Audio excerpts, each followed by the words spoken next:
Hello students, मैं Sunil Bashani, momentum academy Jabalpur में biology faculty और आप लोगों का भी बायोलॉजी टीचर।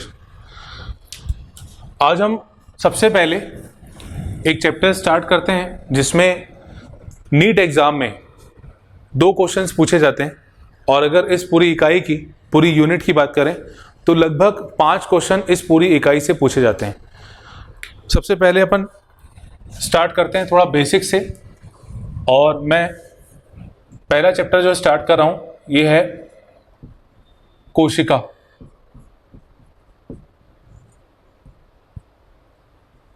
कोशिका जीवन की इकाई, जिसको हम कहते हैं cell, the unit of life.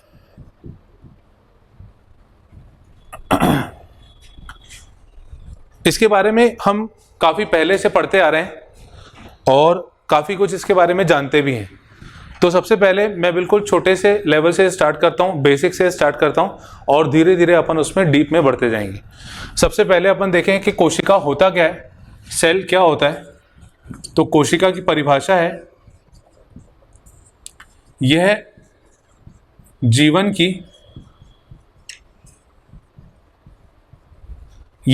की संरचनात्मक और क्रियात्मक इकाई होती है। इसका मैं मतलब भी बताता हूं अभी।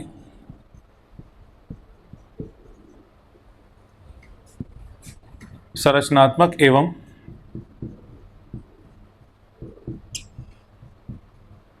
क्रियात्मक इकाई है।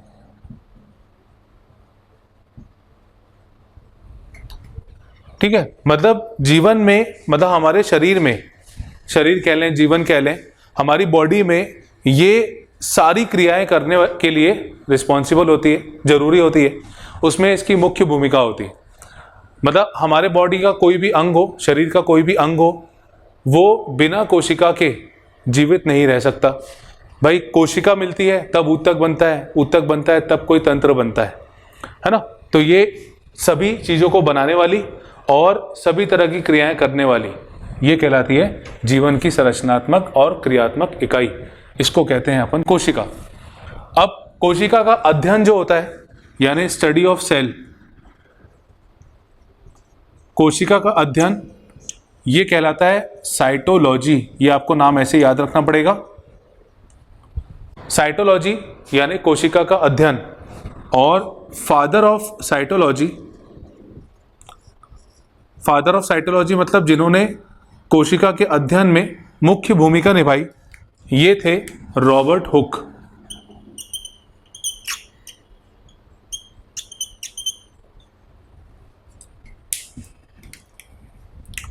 कोशिका के अध्ययन में जो मेन साइंटिस्ट का नाम आता है ये है रॉबर्ट हुक। रॉबर्ट हुक ने सबसे ज़्यादा कोशिका का अध्ययन किया।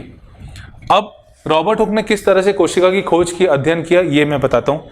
देखिए, सबसे पहले 1665 में रॉबर्ट हुक खुद के द्वारा बनाया गया सूक्ष्मदर्शी माइक्रोस्कोप, खुद के द्वारा बनाया हुआ सूक्ष्मदर्शी यानी माइक्रोस्कोप, उसमें इन्होंने पादप छाल को रख के देखा।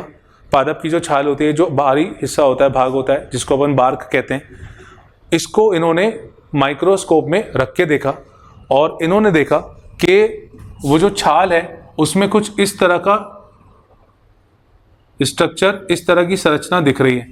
जैसे मधुमक्खी का छाता होता है, उस तरह की संरचना उसमें उनको दिखी। तब इन्होंने ये बताया कि वह कोशिका है। ठीक है, तो 1665 में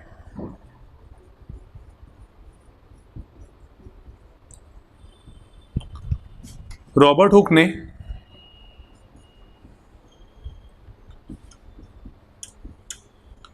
पादप छाल को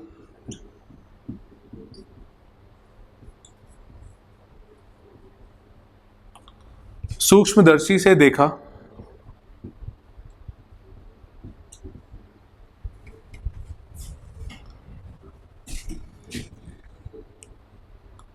एवं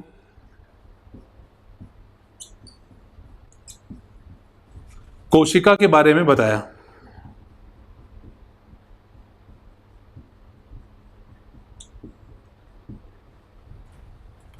इसमें ईयर इंपॉर्टेंट है, ये पूछा जा चुका है। रॉबर्ट हुक ने पादप छाल को सूक्ष्मदर्शी से देखा एवं कोशिका के बारे में बताया। अब हम ये जानते हैं कि पादप छाल जो होती है वो मृत संरचना होती है, मतलब वो डेड होता है ना, क्योंकि उसमें कोई जीवित कोशिका, कोई जीवित ऊतक तो होता नहीं है। मतलब यहाँ पे रॉबर्ट हुक ने जो सबसे पहले कोशिका की खोज की थी वो मृत कोशिका थी। तो रॉबर्ट हुक के द्वारा मृत कोशिका की खोज की गई।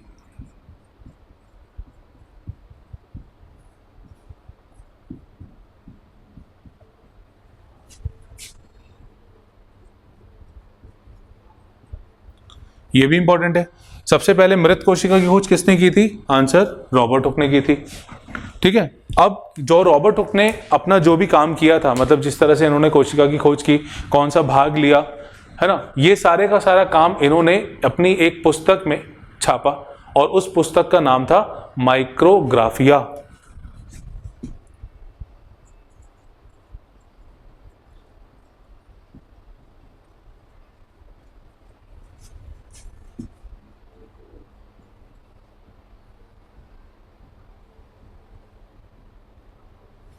अपना कार्य माइक्रोग्राफिया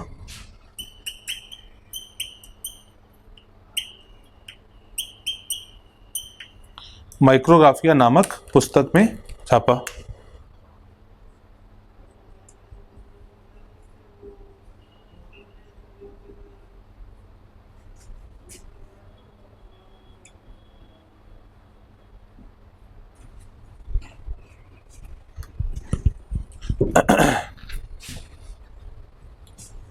चलिए इसको मैं रिवाइज कराता हूं फिर से, फिर अपन आगे देखते हैं। कोशिका यह जीवन की संरचनात्मक एवं कार्यात्मक इकाई होती है और स्टडी ऑफ सेल यानी कोशिका का अध्ययन साइटोलॉजी कहलाता है और साइटोलॉजी फादर रॉबर्ट हुक को कहा जाता है, क्योंकि हुक ने काफी सारा कार्य किया था। सबसे पहले इन्होंने ही कोशिका की खोज की थी, इसीलिए father of cytology Robert Hooke को कहा जाता है। 1665 में रॉबर्ट हुक ने पादप छाल को सूक्ष्मदर्शी में देखा। सूक्ष्मदर्शी से देखा, इन्होंने छाल वाला भाग लिया था, ये ध्यान रखिएगा, छाल वाला भाग लिया था और सूक्ष्मदर्शी से देखा और कोशिका के बारे में बताया। ठीक है, और इन्होंने सबसे पहले मृत कोशिका की खोज की थी।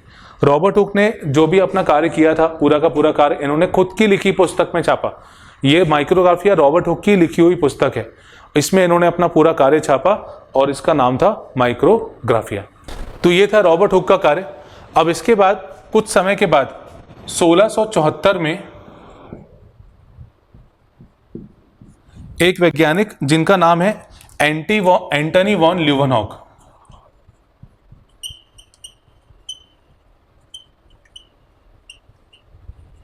एंटनी वॉन ल्यूवेनहॉक,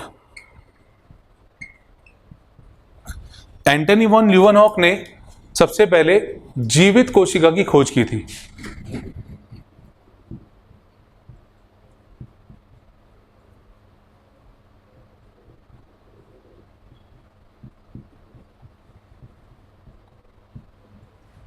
जीवित कोशिका की खोज की।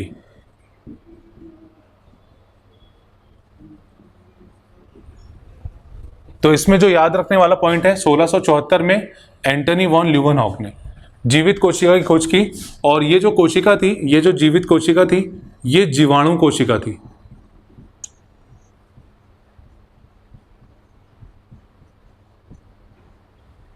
तो एंटनी वॉन ल्यूवेनहॉक को जीवित कोशिका की खोज का श्रेय और रॉबर्ट हुक को मृत कोशिका की खोज का श्रेय दिया जाता है।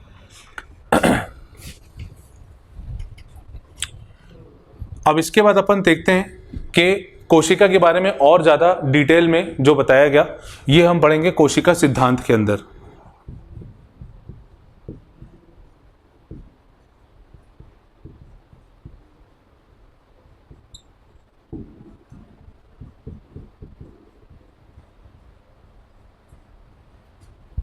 कोशिका सिद्धांत के बारे में दो वैज्ञानिकों ने बताया। 1838 में एम जे स्लीडन जो कि एक जर्मन वैज्ञानिक थे।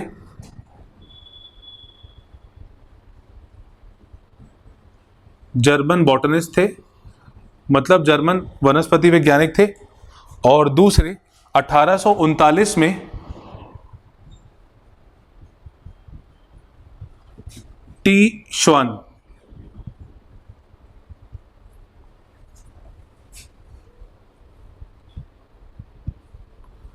जो कि एक ब्रिटिश जूलॉजिस्ट थे।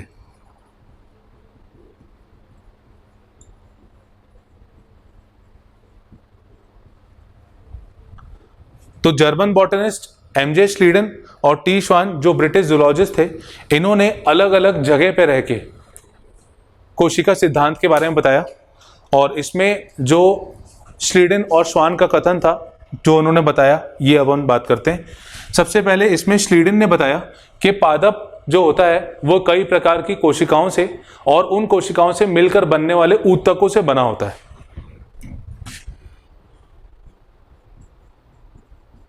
श्लीडन के अनुसार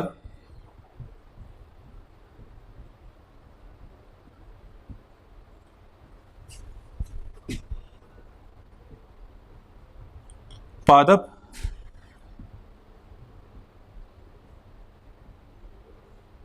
भिन्न प्रकार की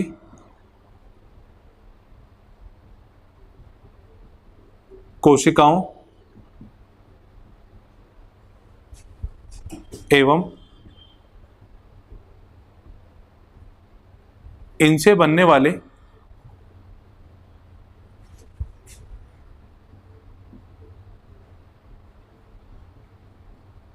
ऊतकों का बना होता है।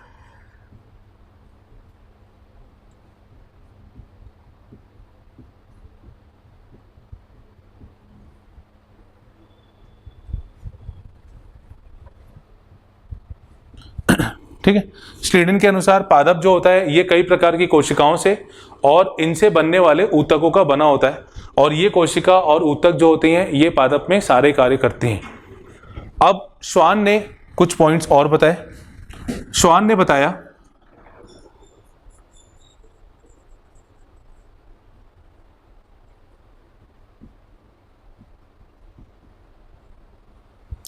श्वान के अनुसार पादप कोशिका जो होती है वो एक परत से, एक भित्ति से घिरी हुई रहती है जिसको कोशिका भित्ति कहा जाता है। और ये कोशिका भित्ति पादपों का विशेष लक्षण होता है। पादप कोशिका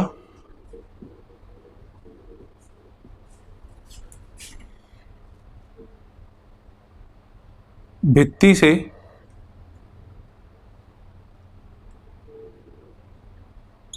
घिरी होती है।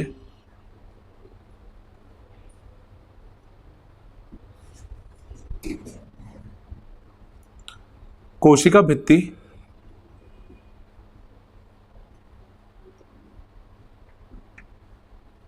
कोशिका भित्ति पादपों का विशेष लक्षण है।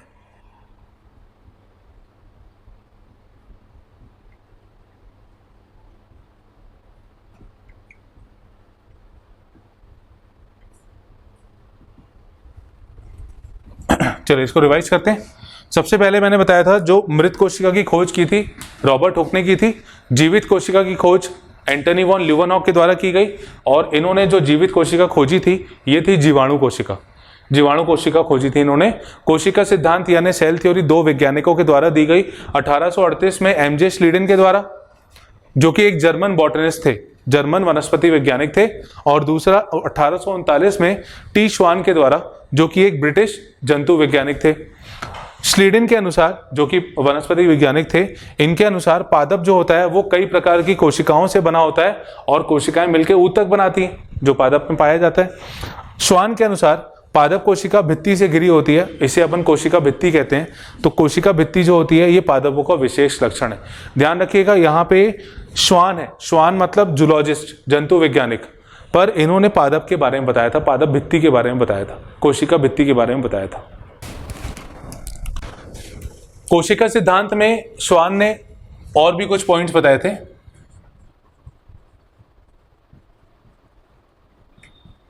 श्वान के अनुसार इसमें एक पॉइंट अपन ने अभी देखा। दूसरा पॉइंट है कि इन्होंने ये बताया कि जंतु कोशिका के आसपास, मतलब जंतु कोशिका जो होती है वो एक पतली परत से घिरी हुई रहती है, एक झिल्ली उनमें पाई जाती है जिसे आज के समय जीव द्रव्य झिल्ली कहते हैं। आज के समय उसे प्लाज्मा मेम्ब्रेन कहते हैं, जिसे श्वान ने बहुत पहले बता दिया था। श्वान के अनुसार जंतु कोशिका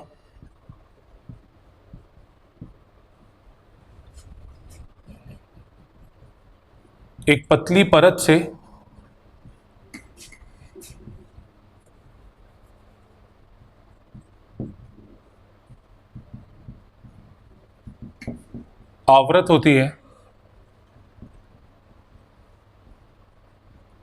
पतली परत से आवृत होती है, जिसे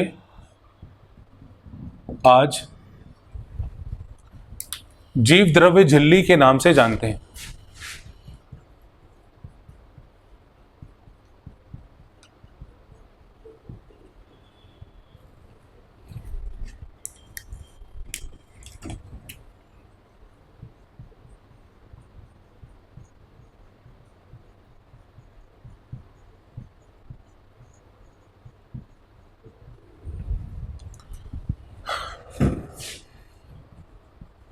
श्वान के अनुसार जंतु कोशिका एक पतली परत से आवृत होती है, जिसे आज हम जीव द्रव्य झिल्ली के नाम से जानते हैं।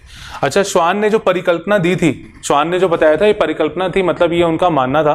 कुछ चीजें इन्होंने बताई भी थी, कुछ चीजों में इन्होंने माना भी था। इन्होंने ये भी माना कि जितने भी प्राणी और पादप होते हैं, जितने भी जंतु एवं पादप होते हैं, वो सभी के सभी कोशिका और उसके उत्पाद से बने होते हैं। तो इनके अनुसार एक और पॉइंट था, सभी प्राणी या जंतु एवं पादप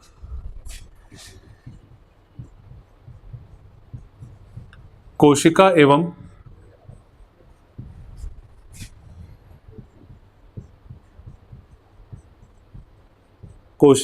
कोशिका उत्पाद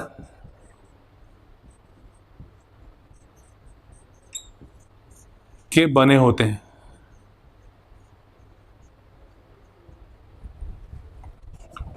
तो श्वान के अनुसार 3 पॉइंट थे। पहला पॉइंट जो उन्होंने बताया वो कोशिका भित्ति के बारे में बताया था, जिसमें अपन ने पहले अभी बात की थी। कोशिका भित्ति पादपों का विशेष लक्षण होता है।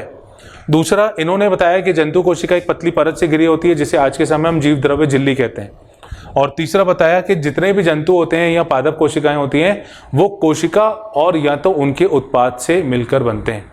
पर एक बड़ी समस्या ये थी कि चाहे श्लीडेन या श्वान दोनों ये नहीं बता पाए कि नवीन कोशिकाएं यानी नई कोशिकाओं का निर्माण किस तरह से होता है या अकोशिकीय जीव किस तरह से कार्य करते हैं। ठीक है, तो ये आप लिख लीजिएगा। ये जो सिद्धांत दिया गया था, इस सिद्धांत के द्वारा ये नहीं बताया पाया गया कि नई कोशिकाओं का निर्माण कैसे होता है या अकोशिकीय जीव किस तरह से क्रिया करते हैं या किस तरह से जीवित रहते हैं। अब ये तो बड़ी समस्या थी कि नई कोशिकाएं बनती कैसे हैं। तब कुछ समय के बाद एक वैज्ञानिक थे जिनका नाम था रडोल्फ विर्चो। रडोल्फ विर्चो के अनुसार, रडोल्फ विर्चो ने एक कथन दिया जिसको कहा गया ओमनिस सेलुले सेलुला, जिसको कहा गया ओमनिस सेलुले सेलुला।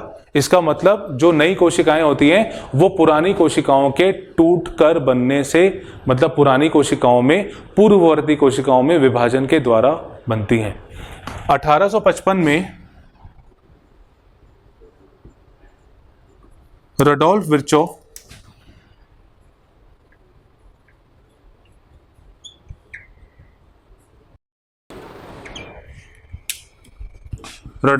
ने ये कथन दिया। क्या था ये? ओमनिस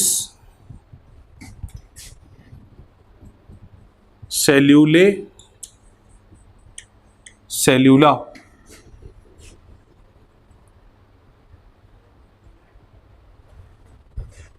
ओमनिस सेल्यूले सेल्यूला, ओमनिस सेल्यूले सेल्यूला अर्थात नवीन कोशिकाओं का निर्माण पूर्ववर्ती कोशिकाओं के विभाजन से होता है।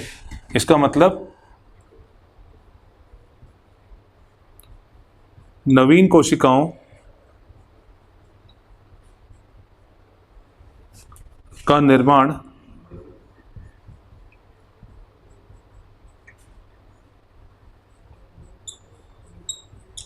पूर्ववर्ती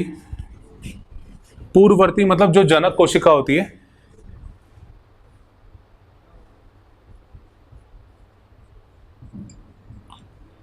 पूर्ववर्ती कोशिका के विभाजन से होता है।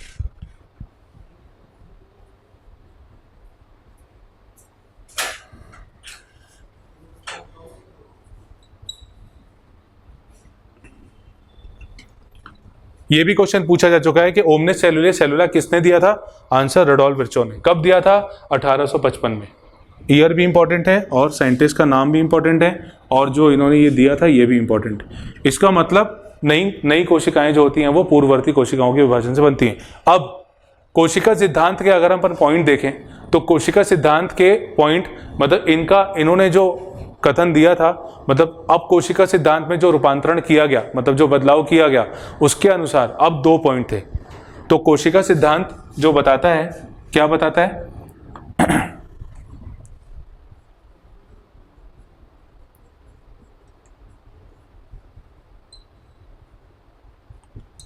कोशिका सिद्धांत के अनुसार पहला पॉइंट तो यही हो गया कि जितने भी जीव होते हैं, मतलब चाहे जंतु हो चाहे पादप हो, जितने भी जीव होते हैं वो सारे के सारे कोशिका और उनके उत्पाद से बनते हैं, पहला पॉइंट था। और दूसरा पॉइंट, जो नवीन कोशिकाएं होती हैं, जो नई कोशिकाएं होती हैं, वो पूर्ववर्ती कोशिकाओं के विभाजन से बनती हैं। ठीक है, तो मैं ये 2 पॉइंट इसमें लिख दे रहा हूं। कोशिका सिद्धांत में 2 पॉइंट्स आते हैं। पहला पॉइंट ये कि जीव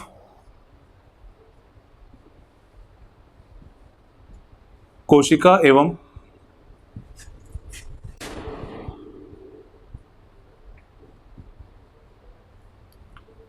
कोशिका उत्पाद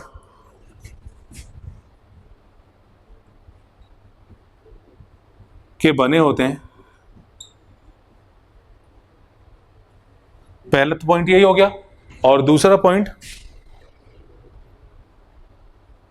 नवीन कोशिकाएं मतलब नई कोशिकाएं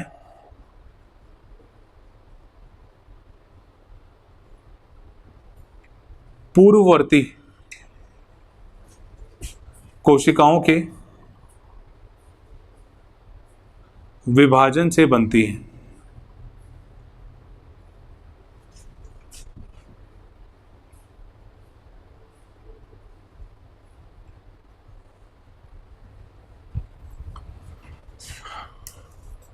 तो मृत कोशिका की खोज किसने की थी?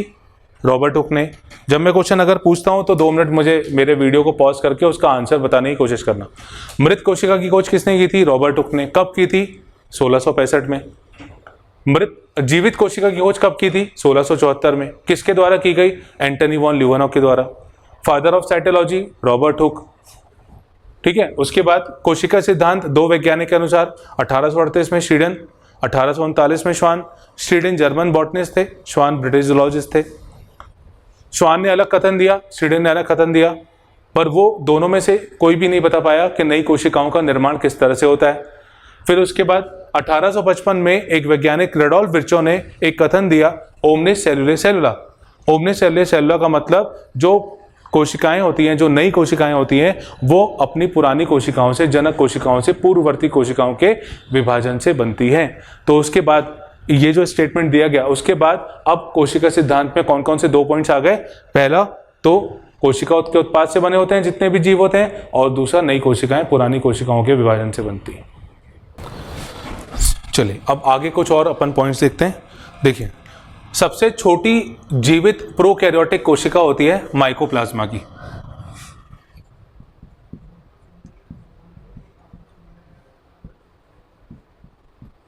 सबसे छोटी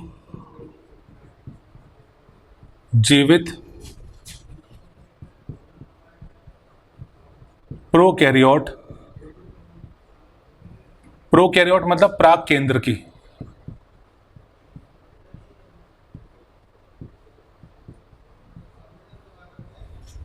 सबसे छोटी जीवित प्रोकैरियोट कोशिका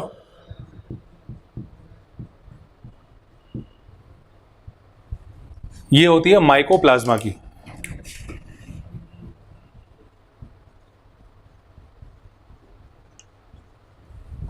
माइकोप्लाज्मा, ठीक है।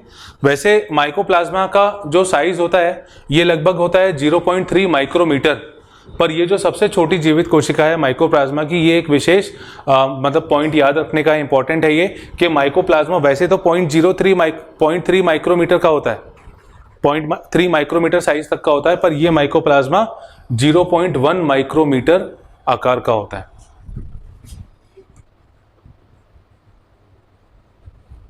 जीरो 0.1 माइक्रोमीटर, सबसे छोटी प्रोकैरियोटिक यानी प्राक केंद्र की मतलब जिसमें पुराने प्रकार का केंद्रक होगा, मतलब वो ज़्यादा विकसित नहीं होता। मुख्यतः ये जीवाणुओं में ही देखा जाता है, जितने भी जीवाणु होते हैं वो प्रोकैरियोट यानी प्राक केंद्रकी होते हैं, और प्राक केंद्रकी में कोई भी कोशिकांग विकसित नहीं होता, ना उसमें गोल्जी काय होगा, ना सूत्रकणिका यानी माइटोकॉन्ड्रिया होगी, ठीक है। इस तरह की संरचनाएं उसमें नहीं पाई जाती। तो सबसे छोटी जीवित कोशिका माइकोप्लाज्मा। अब सबसे लंबी कोशिका की बात करें,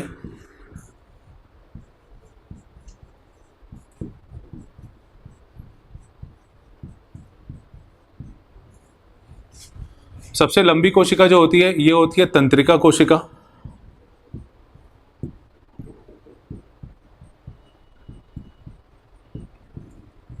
यानी नर्व सेल। फिर सबसे बड़ी कोशिका की बात करें अगर, बेटा आंसर अगर तुम लोगों को पता हो तो मन में बिल्कुल दे सकते हो, है ना। सबसे बड़ी कोशिका कौन सी होती है? सबसे बड़ी कोशिका होती है शुतुरमुर्ग का अंडा।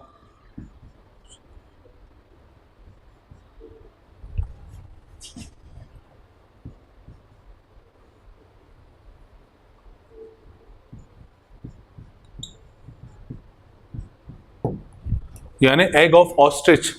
शुतुरमुर्ग जो होता है और ऑस्ट्रिच जो होता है, पक्षी जो है, उसका अंडा जो होता है उसकी कोशिका सबसे बड़ी होती है, साइज में बड़ी होती है। अच्छा, ये जो माइकोप्लाज्मा है, माइकोप्लाज्मा को पीपीएलओ के नाम से भी जाना जाता है, पीपीएलओ, और इसका साइज जो होता है ये होता है 0.3 माइक्रोमीटर।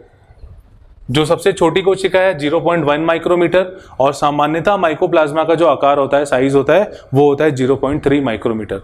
पीपीएलओ भी इसको अपन कहते हैं। पीपीएलओ मतलब ये होता है ल्यूरो न्यूमोनिया लाइक ऑर्गेनिजम्स, ये इसका फुल फॉर्म है। यानी ये ऐसे जीवाणु हैं, मतलब जैसे जो न्यूमोनिया करते हैं, न्यूमोनिया रोग करते हैं, उसके जैसे ये जीवाणु होते हैं, पीपीएलओ कहते हैं अपन इसको। और इसको एक और नाम से जाना जाता है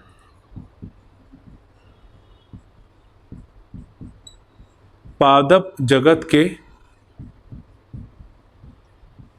जोकर। तो माइकोप्लाज्मा, पीपीएलओ और पादप जगत के जोकर, ये सब एक ही के नाम है। सबसे लंबी कोशिका होती है तंत्रिका कोशिका, सबसे बड़ी कोशिका शुतुरमुर्ग का अंडा।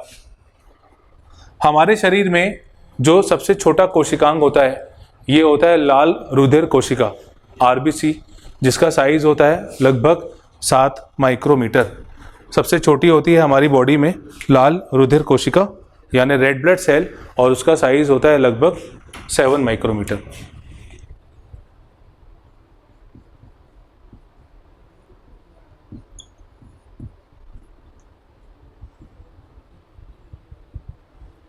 मानव शरीर में छोटी कोशिका ये होती है रेड ब्लड सेल, लाल रक्त कोशिका,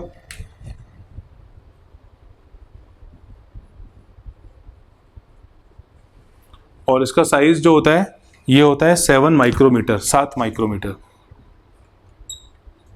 सब इंपॉर्टेंट है बेटा, ये याद रखना है, ठीक है। किसका कितना साइज होता है, सबसे छोटा, सबसे लंबा, ये सारी चीजें अपन को ध्यान रखनी है। नेक्स्ट अपन पढ़ते हैं कोशिका भित्ति के बारे में।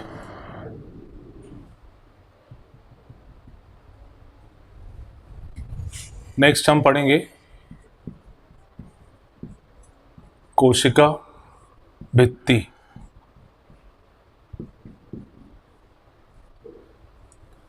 देखो अभी अपन सेल का डायग्राम पढ़ेंगे, सेल की जो संरचना होती है वो पढ़ेंगे, पर वो एक समय आने के बाद। अभी मैं एक छोटा सा पार्ट बताता हूँ। जैसे कोई भी कोशिका होती है, जैसे कोई जंतु कोशिका है ना, या पादप कोशिका है, किसी प्रकार की कोशिका है, तो जो पादप कोशिका होती है, पादप कोशिका में बाहर की तरफ एक आवरण होता है, एक परत होती है, और इस परत को अपन कहते हैं कोशिका भित्ति। ये जो कोशिका भित्ति है, ये जंतु कोशिका में नहीं पाई जाती। पादप कोशिका के सबसे बाहर की ओर कोशिका भित्ति होती है, जो कि जंतु कोशिका में नहीं होती। जंतु कोशिका में जो होती है वो जीव द्रव्य झिल्ली कहलाती है, प्लाज्मा मेम्ब्रेन कहलाती है, या कोशिका झिल्ली कहलाती है। तो इसको अपन लिखते हैं सबसे पहले कोशिका भित्ति के बारे में। यह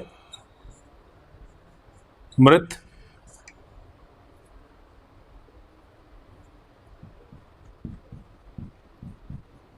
पारगम्य बाहरी आवरण है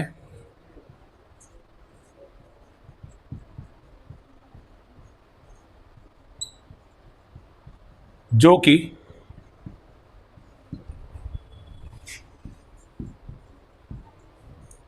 पादप कोशिका में देखा जाता है।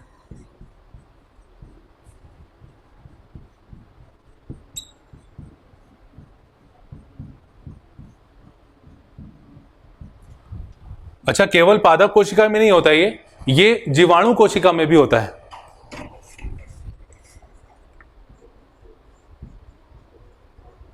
जीवाणु मतलब बैक्टीरिया।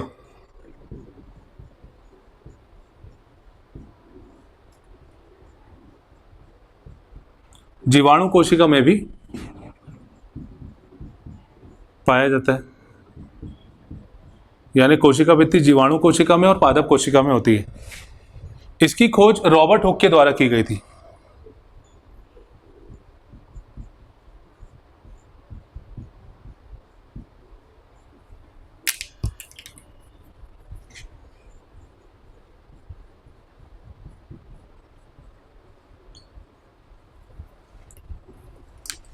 इसकी खोज रॉबर्ट हुक ने की थी।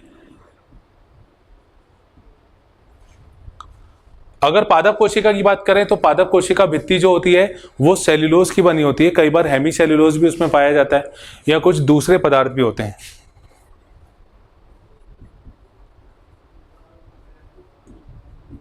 पादप कोशिका भित्ति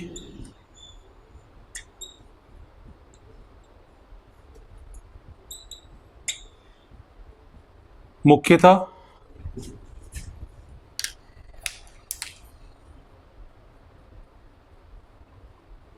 सेल्यूलोज की बनी होती है।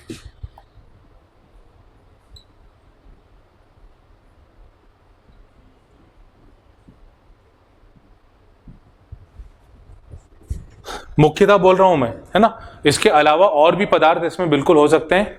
मुख्यतः ज्यादा मात्रा में यहाँ पे सेल्यूलोज होता है। अब इसके बाद अगर अपन शैवाल की कोशिका भित्ति की बात करें, एल्गे की कोशिका भित्ति की बात करें, तो शैवाल की कोशिका भित्ति, क्योंकि वो है तो पादप, तो उसमें सेल्यूलोज होता है, और सेल्यूलोज के साथ साथ उसमें गैलेक्टन होता है, मैनन होता है, और कुछ खनिज तत्व भी होते हैं। तो नेक्स्ट पॉइंट है शैवाल। शैवाल मतलब एल्गे की कोशिका भित्ति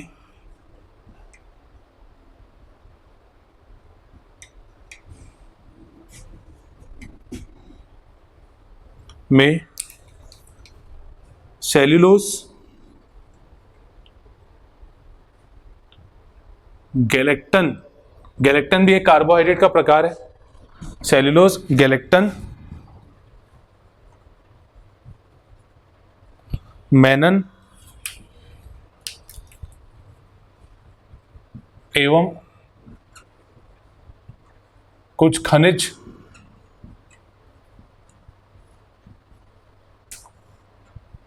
जैसे कैल्शियम कार्बोनेट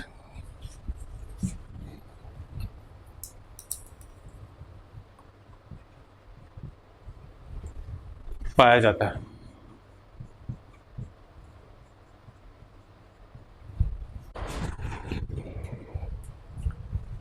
शैवाल की कोशिका भित्ति में सेल्यूलोज, गैलेक्टन, मैनन और कुछ खनिज पदार्थ होते हैं, जैसे कि कैल्शियम कार्बोनेट। अच्छा, ये जो कोशिका भित्ति है, कोशिका भित्ति को बनाने के लिए जो पदार्थों का स्रवण होता है वो गोल्जी काय के द्वारा किया जाता है।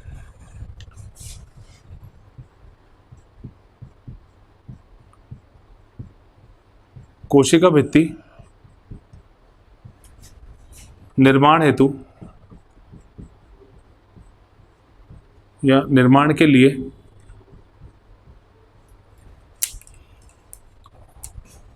गोल्जी काय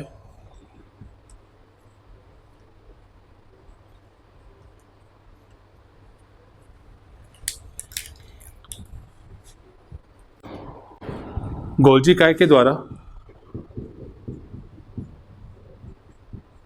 पदार्थों का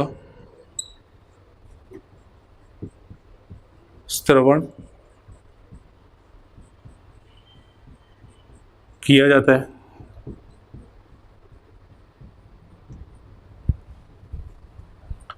अच्छा, गोल्जी काय को पादपों के लिए डिक्टियोसोम का कहते हैं अपन, मतलब गोल्जी काय पादपों के केस में, पादपों के लिए, जंतुओं के लिए नहीं, पादपों के केस में गोल्जी काय को अपन डिक्टियोसोम भी कहते हैं। मैं यहां लिख दे रहा हूं इसका दूसरा नाम।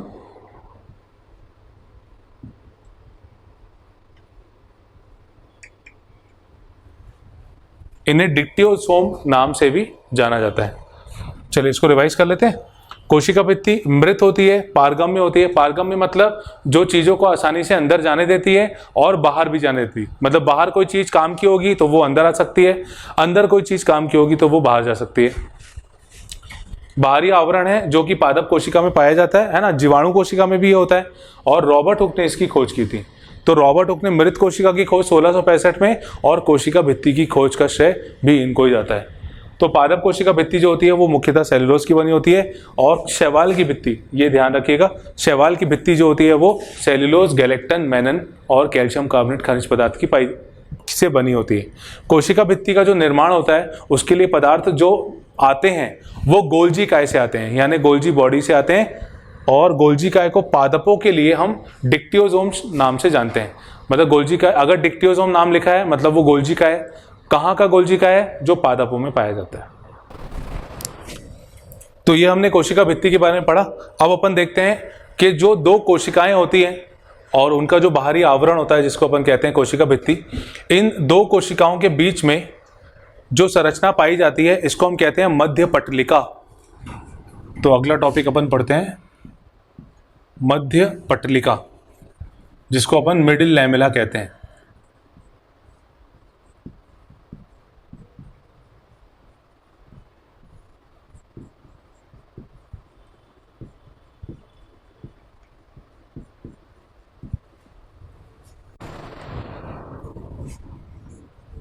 मध्य पटलिका नाम से समझ में आ रहा है, दो कोशिकाओं के बीच में जो भाग होगा उसको अपन मध्य पटलिका कहते हैं।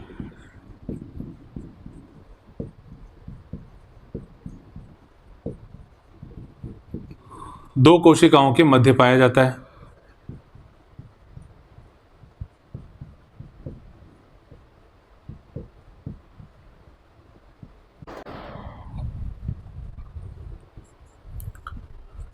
अब इसमें मुख्यतः जो होता है वो कैल्शियम पैक्टेट होता है। कैल्शियम का एक कंपाउंड होता है जिसको अपन कहते हैं कैल्शियम पैक्टेट, बहुत ज़्यादा मात्रा में होता है। और बहुत कम मात्रा में मैग्नीशियम पैक्टेट भी होता है, पर सामान्यतः जो क्वेश्चन पूछा जाता है वो कैल्शियम पैक्टेट ही उसमें आंसर में रहता है। तो ये ध्यान रखिएगा कि मध्य पटलिका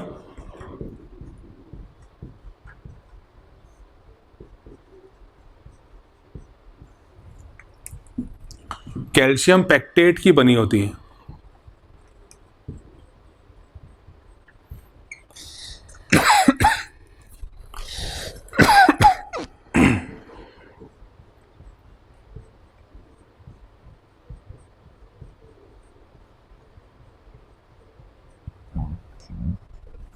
मध्य पटलिका कैल्शियम पैक्टेट की बनी होती है, बहुत ज़्यादा मात्रा में होता है। जब फल पक जाते हैं, जब फल पकते हैं तो उनका जो अंदर वाला भाग होता है वो गूदेदार हो जाता है ना, काफ़ी ज़्यादा मुलायम हो जाता है, पफी हो जाता है। तो ये जो गूदेदार फलों का बनना, ये एक्चुअली क्या होता है कि मिडिल लैमेला जो होती है, मध्य पटलिका जो होती है वो घुलने लगती है। तो मध्य पटलिका के घुलने से फल जो होता है वो गूदेदार हो जाता है।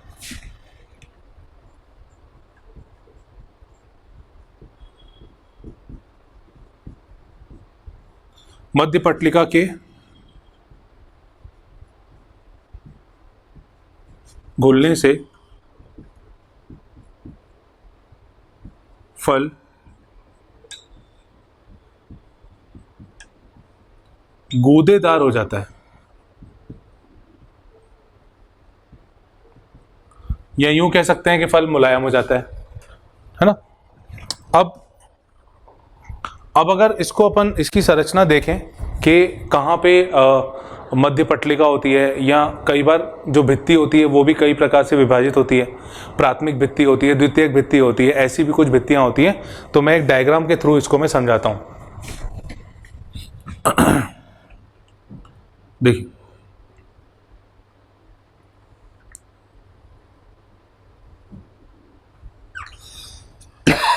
मान लीजिए कोशिका, ये दूसरी कोशिका, और इसी से लगी कोई तीसरी कोशिका।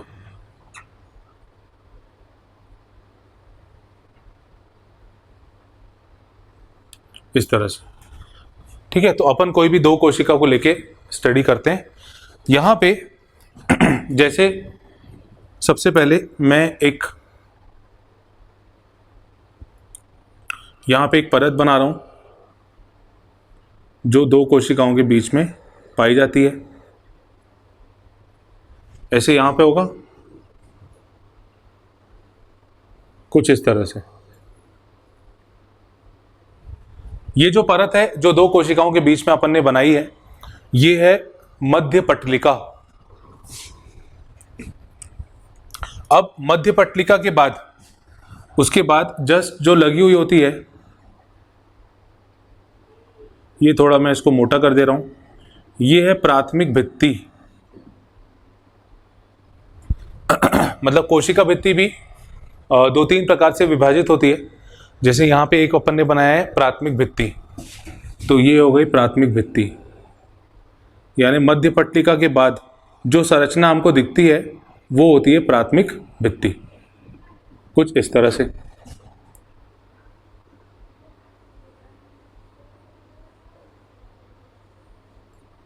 ऐसा। अब प्राथमिक भित्ति के बाद अंदर की ओर जो दूसरी अगली भित्ति होती है, इसको अपन कहते हैं द्वितीयक भित्ति। ये है द्वितीयक भित्ति। ऐसे यहां पे भी ये द्वितीयक भित्ति हो जाएगी।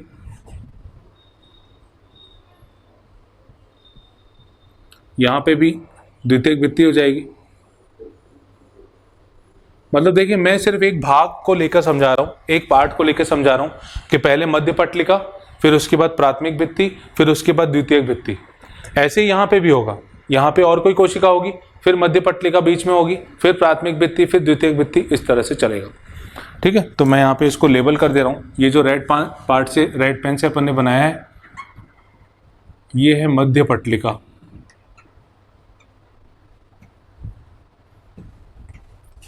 फिर ये जो ब्लैक से बना है,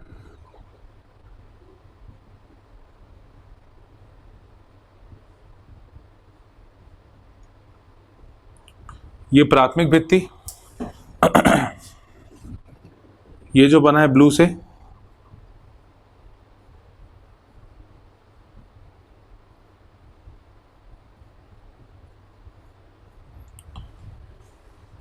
ये है द्वितीयक भित्ति।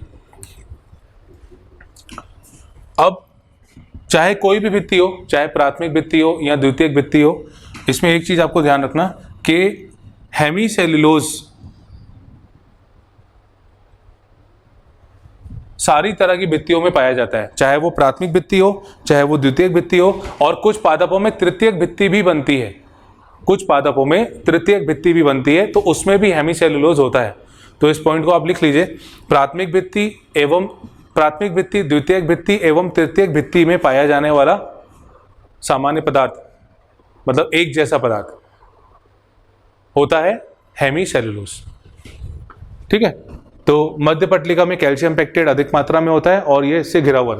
अच्छा, प्राथमिक भित्ति जब घुल जाती है, प्राथमिक भित्ति जब डिसॉल्व हो जाती है, तब द्वितीयक भित्ति का निर्माण होता है। इस पॉइंट को मैं लिख रहा हूं यहां पे, प्राथमिक भित्ति के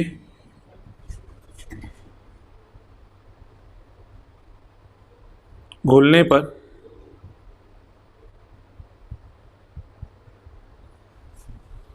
द्वितीयक भित्ति का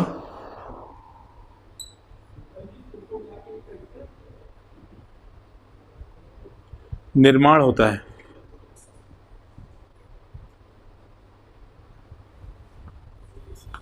ठीक है, तो ये पॉइंट भी इंपॉर्टेंट है।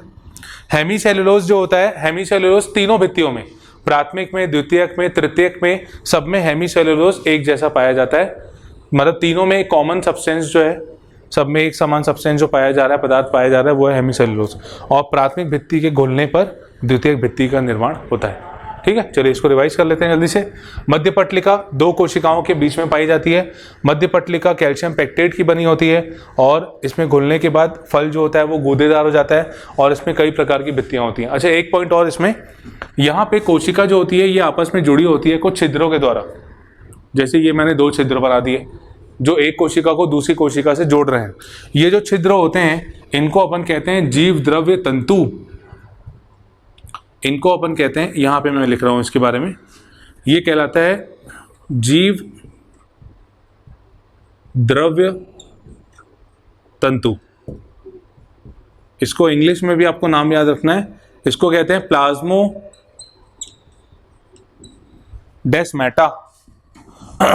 प्लाज्मोडेस्माटा ऐसे छिद्र होते हैं जो दो कोशिकाओं को आपस में जोड़ते हैं और जिनसे पदार्थों का परिवहन होता है।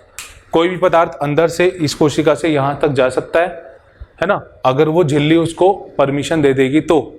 झिल्ली भी होती है, वो भी यहाँ पे परमिशन देती है पदार्थों के आने जाने पे।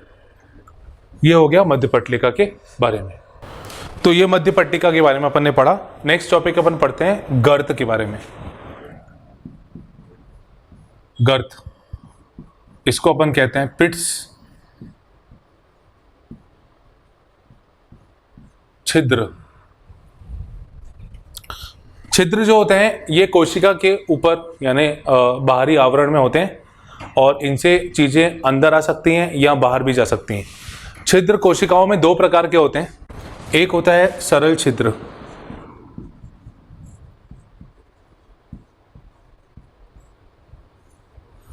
सरल छिद्र का मतलब होता है कि जैसे इस तरह से कोई कोशिका है और इनके बीच में कोई छोटा सा छिद्र मौजूद है, जैसे ये ऐसा, ये एक छोटा सा छिद्र दिख रहा है ना, ये यहाँ पे आके ये गैप दिख रहा है छोटा सा, तो इसको अपन कहते हैं सरल छिद्र। मतलब ऐसे छिद्र जिनका व्यास चारों ओर से एक जैसा होता है।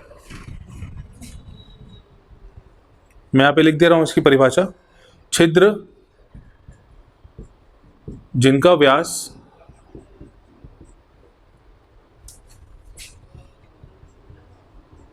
सभी ओर से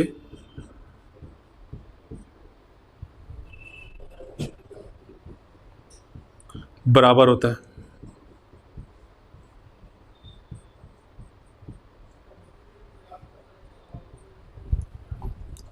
तो ऐसे छिद्रों को अपन कहते हैं सरल छिद्र। दूसरा आता है परिवेशित,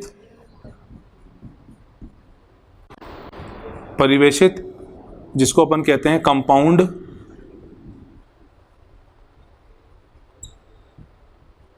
और संयुक्त छिद्र।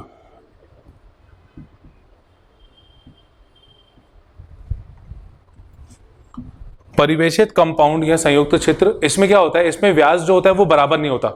जैसे यहाँ पे व्यास चारों तरफ से बराबर है, चाहे हम इधर से देखें, चाहे इधर से देखें, चाहे इस तरफ, चाहे इस तरफ, बराबर है। पर अगर किसी छिद्र का व्यास बराबर ना हो तो उसको अपन कहते हैं परिवेशित गर्त। अब यहां पे अगर हम इसका डायग्राम देखें तो ये कुछ इस तरह का दिखता है।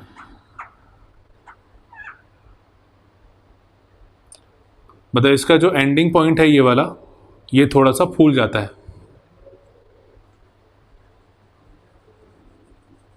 ऐसा। मतलब यहां पे कुछ पदार्थ इकट्ठे हो जाते हैं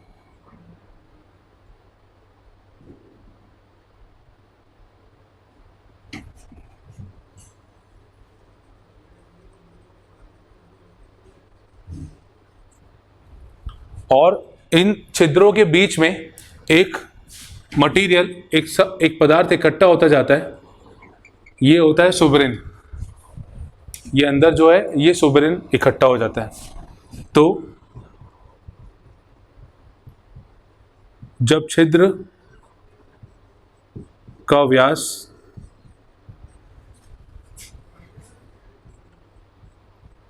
एक समान ना हो तो वह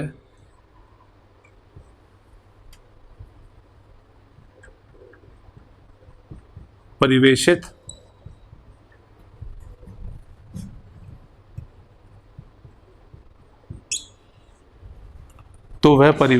छिद्र कहलाता है।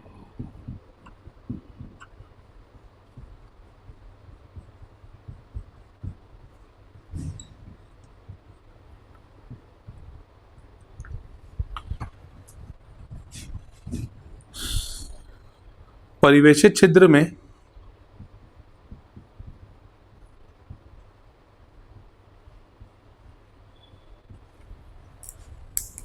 सुबेरिन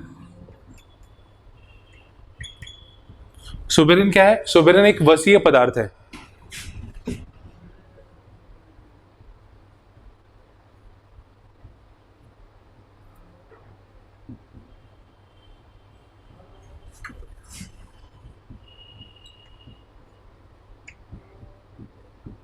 जमा होता जाता है। अच्छा, सुबेरिन यहाँ पे जमा होता जाता है। और अगर हम पूरी संरचना देखें कि जैसे ये जो गर्त है, ये जो छिद्र है और अंदर जो सुबेरिन है, उसको मिला के दोनों की बात करें, मतलब ये इस संरचना को अगर हम बात करें ये वाली, तो इसको अपन कहते हैं टोरस। ये टोरस कहलाती है। तो परिवेशित छिद्र में सुबेरिन जमा होता जाता है एवं संयुक्त संरचना को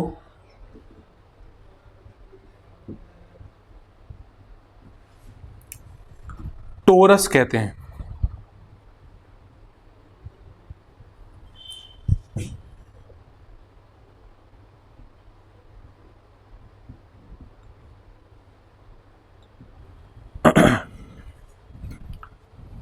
तो ये हो गया छिद्र के बारे में। गर्त, पिट्स और छिद्र। सबसे पहला आता है सरल छिद्र। सरल छिद्र मतलब जिसका व्यास जो होता है वो सभी ओर से बराबर होता है। और परिवेशित छिद्र जो होता है ये इसमें व्यास बराबर नहीं होता और यहाँ पे बीच में कुछ पदार्थ इकट्ठा होता है। और ये जो पदार्थ होता है ये सुबेरिन होता है। सुबेरिन वसीय पदार्थ है, वसा का बना होता है और ये परिवहन को, खास करके जल परिवहन को रोकता है। ठीक है। और सुबेरिन के साथ इस संरचना को अपन कहते हैं टोरस। अब जैसे अपन ने अभी बात की कि एक वसीय पदार्थ सुबेरिन के बारे में पढ़ा, ऐसे कुछ और भी पदार्थ होते हैं जो कई पादपों की या कुछ जीवों की कोशिका भित्ति में पाए जाते हैं। जैसे एक होता है लिग्निन। बस अभी आप नाम ध्यान रखिएगा, ये तो बीच बीच में चैप्टर में कहीं ना कहीं कोई शब्द आता रहेगा। लिग्निन भी एक ऐसा पदार्थ है जो कि कोशिका भित्ति में, पादपों की जो कोशिकाएं होती हैं, तत्व होते हैं, उनकी भित्ति में पाया जाता है लिग्निन।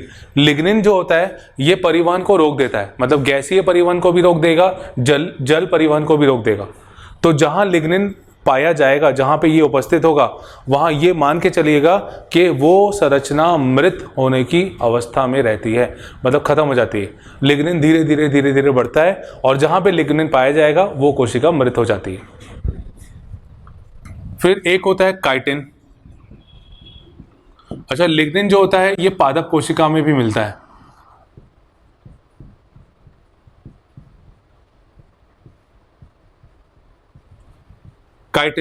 काइटिन जो है ये नाइट्रोजन युक्त पदार्थ होता है जो कि कवक की कोशिका भित्ति में पाया जाता है।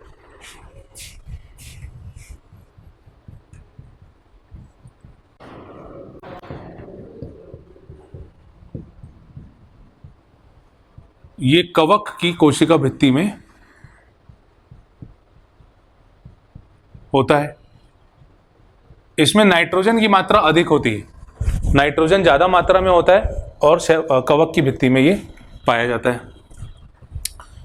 तो सुबेरिन, काइटिन और भी कई चीजें होती हैं। जैसे अगर जीवाणुओं की बात करें तो जीवाणु की कोशिका भित्ति जो होती है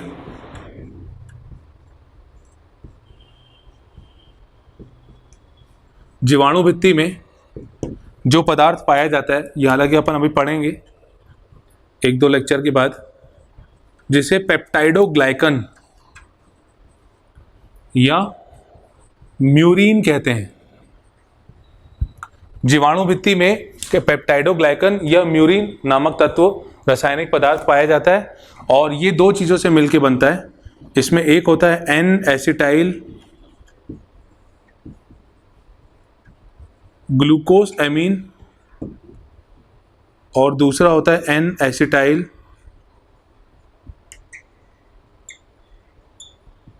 म्यूरामिक एसिड।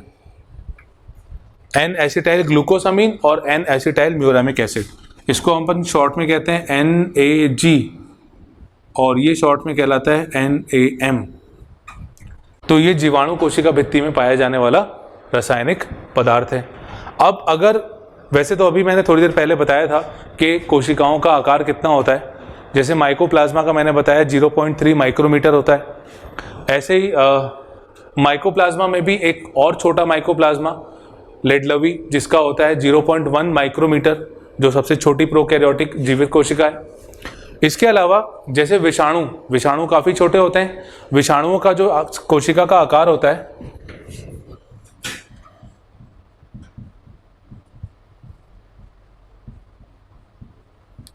विषाणु कोशिका का आकार भी काफ़ी छोटा होता है। ये होता है 0.02 माइक्रोमीटर से 0.2 माइक्रोमीटर तक। ठीक है, 0.2 माइक्रोमीटर से 0.2 माइक्रोमीटर तक होता है और ये सबसे छोटी कोशिका के नाम से जानते हैं अपन इसको। अगर सामान्यतः एक जीवाणु की बात करें तो जीवाणु कोशिका जो होती है वो लगभग 1 से 2 माइक्रोमीटर तक की होती है। जीवाणु कोशिका जो होती है वो 1 से 2 माइक्रोमीटर तक की होती है। तो यहाँ पे लिख दे रहा हूँ मैं, एक जीवाणु कोशिका इसका आकार 1 से 2 माइक्रोमीटर का होता है। ठीक है, एक और अपन को जो याद रखना है, परागकण। परागकण का जो आकार होता है ये होता है 25 से 50 माइक्रोमीटर तक। मतलब कुछ ऐसे पॉइंट याद रखने, माइकोप्लाज्मा का, विषाणु कोशिका का, है ना, जीवाणु कोशिका, परागकण, और इसके पहले भी अपन ने लिखी थी जो red blood cell, red blood cell का आकार भी अपन को ध्यान रखना है, वो होता है 7 माइक्रोमीटर। ठीक है, तो आज इस लेक्चर में अपन यहीं तक करते हैं। आज अपन ने इसमें बेसिक कोशिका के बारे में पढ़ा, जिसमें अपन ने कोशिका की खोज किस तरह से की गई, कोशिका सिद्धांत किसने दिया, क्या क्या पॉइंट थे उसमें, किसने उसको रूपांतरित किया, किसने उसमें बदलाव लेके आए, और रॉबर्ट हुक के बारे में पूरा काम अपन ने देखा, एंटनी वॉन ल्यूवेनहॉक का नाम अपन ने देखा, उनका काम देखा, कोशिका भित्ति के बारे में डिटेल अपन ने पढ़ा, और इसके आगे हम आने वाले लेक्चर में कंटिन्यू करेंगे। Okay, thank you.